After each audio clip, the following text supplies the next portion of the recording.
පුතේ අපි මේ මොකද්ද සකස් කරගත්තේ දුව කියන්න බලන්න.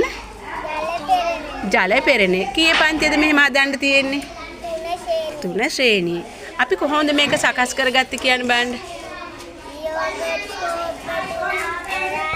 ඔව්.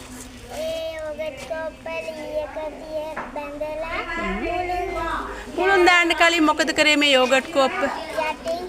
යටින් හිල් කරා. ඊට පස්සේ මේ යට මොකද්ද තියලා තියෙන්නේ? යටින් වාජනයක්. දැන් මොකද කරන්නේ? මේවට දාලා තියෙනවා. මුළුන් දාලා තියෙනවා. අපි දැන් මොනවද මේ දාන්න යන වතුර? හො බලන්න. පාත් කරන්න බලන්න මට බලන්න. මඩ වතුර. එහෙනම් අපි හිමින් දාමු බලන්න.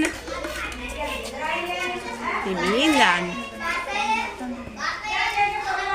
අපි දැන් බලමු මේ වතුර පෙරෙනවා නේද? මේ බලන්න.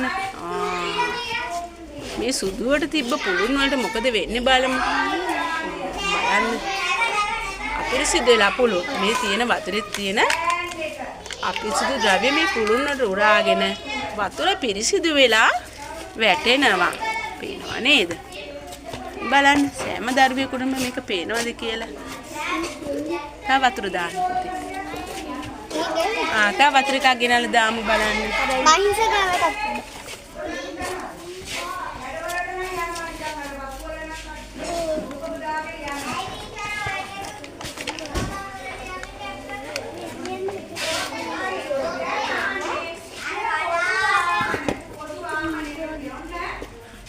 බලන්න වැටෙන ආකාරය අපිරිසිදු වෙලා මම පිරිසිදු වෙනවා දැන් පහළට යනකොට මේ උඩ තියෙන මඩ වතුර මේ බලන්න පහළට යනකොට පිරිසිදු වෙවි ටික ටික පිරිසිදු වෙවි වැටෙන හැටි මේ බලන්න තුන්වෙනි තට්ටුවේ එනකොට ගොඩක්ම පිරිසිදු වෙවි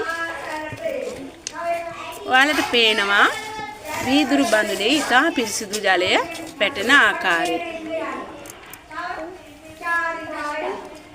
මේකට අපි කියනවා මොකද්ද කියන්නේ පුතේ? ජල පෙරණය.